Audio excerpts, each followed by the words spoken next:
Bonjour, je suis Olivier Boucher, je suis chercheur au CNRS, climatologue à l'Institut Pierre-Simon Laplace, et donc je travaille essentiellement sur la modélisation du climat et du système Terre dans toutes ces dimensions.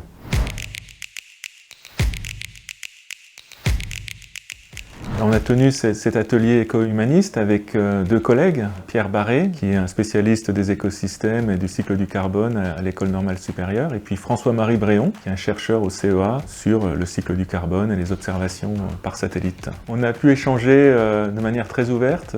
à bâton rompu, sur un certain nombre de sujets liés au climat et aux solutions qu'on pouvait mettre en œuvre. Alors on échange beaucoup avec les collègues, mais là le format est un peu différent puisqu'on se donne le temps, on se donne 2h30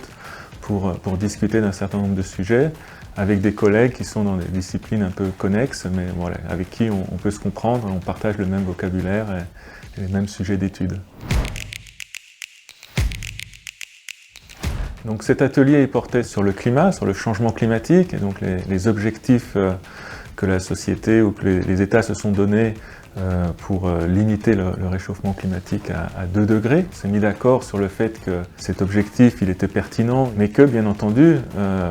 il faut limiter au maximum le réchauffement climatique. Je crois qu'il y avait un consensus qui est assez rapide sur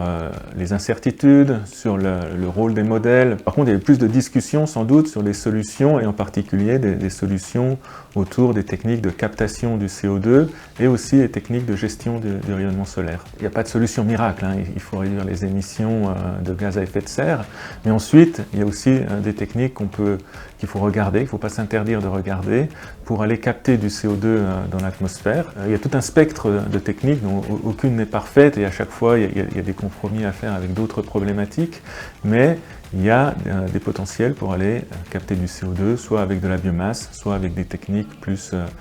technologiques en quelque sorte.